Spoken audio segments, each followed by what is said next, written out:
Syed Muhammed Rizvi is a fully qualified hijama therapist in London and has carried out the cupping procedure on clients for approximately 3 years. He has treated a diverse range of patients with various health problems who often walk away with success stories after only a couple of sessions of therapy. My name is Syed Muhammed Rizvi, and I have advanced diploma in hijama therapy. Also, I've studied Tib Ahlulbayt alayhim salam. I studied that for a year when I was studying in the house of Qom in Iran. There I came across such a thing as Tib Ahlulbayt. I had no idea that such a thing even existed. Throughout my research and my study in this subject of Tib Ahlulbayt alayhim salam, I have come across more than 640 authentic narrations in the books of the Shia. That the books of the Shia contain more than 640 authentic sahih narrations from Ahlulbayt alayhim salam on the importance of this al-hijama, the cupping, Islamic cupping. Cupping, in brief, is applying negative pressure to the affected area. It's like the opposite to a massage. When you get a massage, pressure is applied onto your body or onto that specific targeted area.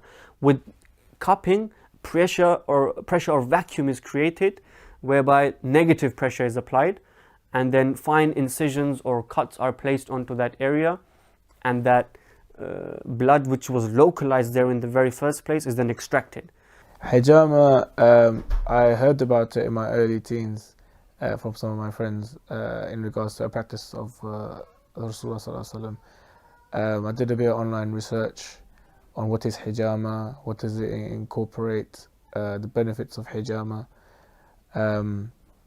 And I saw a lot of testimonials of people practicing it, and that was very beneficial for them. It helped a lot with the muscle problems, muscle aches, muscle pains, illnesses such as like fever, hay fever, flu, and I thought that I should try it out. The first time I tried hijama or the cupping procedure upon myself was when I was living in the holy city of Qom in Iran. I was a student of the Hawza there. As I was studying Tib Ahlulbayt alayhim salam, I really had this sudden urge, to have the procedure performed on myself. However, my teacher wanted me to wait until I study the theory, then I reach the practical side of it, then I learn it, I do it on someone, and then I have it performed on myself. But I really wanted to have it done on myself, and at the time I was suffering from hay fever. I constantly suffer from hay fever. I've been suffering for the past few years, but alhamdulillah, it made such a great impact on my hay fever that I didn't have to use any tablets or eye drops or any of these hay fever prescriptions that are available at the local GP or over the counter. Just with hijama, I managed to cure my hay fever, alhamdulillah. So when I first viewed a hijama on YouTube and things like that, it looked very clinical to me, like surgery. It didn't look as if there was pain involved. It didn't look as if that there was something extreme or anything like that. Furthermore, I saw the people that were getting hijama done, the actual patients, were really, really calm, and they were really, really relaxed. So I wasn't very skeptical at the beginning because I wasn't really sure, so I thought I'd research it properly. Also, I donate blood, so needles, I'm not really scared of needles and pain and things like that. So it wasn't an issue of, is it really going to hurt me or anything like that. More on the side of, okay, when hijama is practiced, what actually happens to the patient?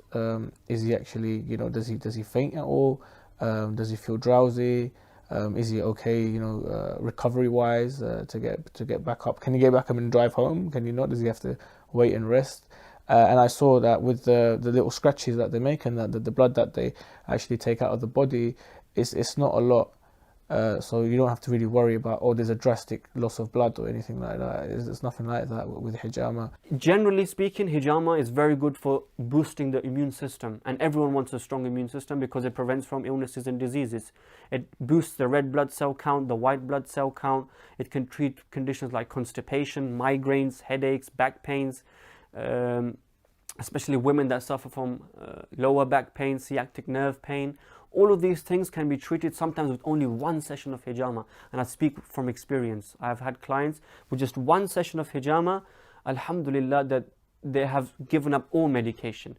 Many of these patients, clients have told me they've been going to doctors for 8, 9, 10 years, for example, for a back pain, for lower back pain. After having done hijama once, they, it was it came as a shock for them that something like this could actually do such a, could do such a thing that medication hasn't been able to do for the past 8 years. There was a client who was suffering from acne, very bad acne on the back. I think within 2 to 3 sessions of hijama, we managed to clear the whole back from acne. So we have clients that suffer from acne, some on the back, some on the face. With hijama, you can tackle that without having to need any creams or lotions or medication that are usually prescribed for such a condition. So I went online to look for preferably a Shia brother that practices hijama, and on Facebook I came across a page where it was a Shia brother who was fully qualified, had studied hijama in Qom, and also had a government authority backing him on his hygiene, and that he is fully qualified to practice hijama in this country. And then from there I made an appointment. At the first time I did it with the brother, he was very professional, he was very clean and hygienic. I mean, he had like rubber gloves on, his face was covered with a mask. When he made the cuts, I counted about 11 or 12, and I said, "You've already cut me this many times." And he looked at me and he said, "I've done 53," meaning that he was very, very professional. He was very, very smooth with the scalp, and I could hardly feel any pain. I could only feel scratches, and I only felt 12 out of like the 53. أعوذ بالله من الشيطان الرجيم بسم الله الرحمن الرحيم. So brother, if you could recite Ayatul Kursi as we begin. So we begin by spraying a little bit of olive oil on the client's back. And then when he put the suction cups on, he was really good that he actually massaged my body at the beginning, my back, circulating the blood into like one position where he wanted to extract the blood from. So as you can see, this is one of the sunnati points between the two shoulder blades, just under the neck. Shoulder blade, right in the middle is one of the sunnati points which has been recommended in hadith of Ahlulbayt. Imam Rida has a dua by the name of Dua al-Hijama.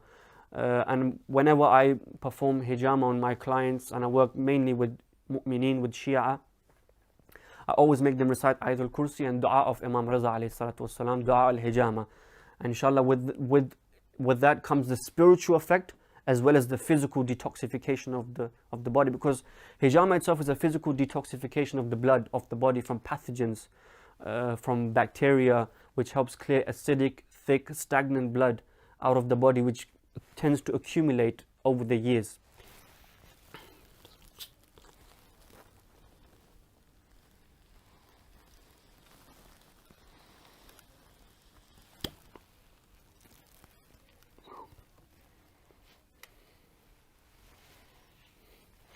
And you can see the thickness in the blood of the client, and eventually these build up inside the body. So all the pathogens, toxins are extracted like this. I feel as if there's a lot of negativity leaving my body. I feel there's a lot of stress leaving my body. I feel there's a lot of bad energy leaving my body. I feel a lot more clean. I feel like there's a detox. I feel light. It's very, very soothing. It's very, very calm. It's very, very peaceful. I mean, if I was laying down in another position, I'd probably fall asleep. Doing hijama definitely has made a significant improvement to my health, because after I have a hijama session done, I feel very fresh, I feel very energetic, my muscles feel really refreshed, I feel like cleansed and like there's been a detox in my body. I have a really good sleep the day I have a hijama session, and I feel ready to tackle on the day and the week. I feel my immune system has gone up, my overall attitude and energy and aura has had a very, very positive effect since using hijama. I personally believe it is a forgotten sunnah of the Holy Prophet and the Ahlul Bayt, especially in our community, in the Shia community. I feel that it is lacking, me being involved in this business, because I have my own, this is my own little business in hijama.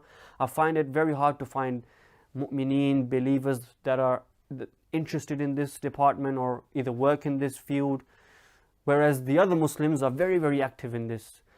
My aim and the reason I did this was that I spread this teaching of Ahlul Bayt, this forgotten Sunnah, amongst the Shia of Imam Ali ibn Abi Talib salamullahi alayhi. That why should the believers, the followers of the Ahlul Bayt, struggle in life when such a miracle is available? By just one hijama, you feel such a great change in your body. You feel relaxed, you feel fresh, you feel your symptoms have almost disappeared. Why, though we have this in our books, in books of the Ahlul Bayt, why should we stay away from it? Why shall we not make use of it? Why shall we not take advantage of it? My advice to anyone who has never done it, at least try it once before you come to a conclusion or before you make a judgment.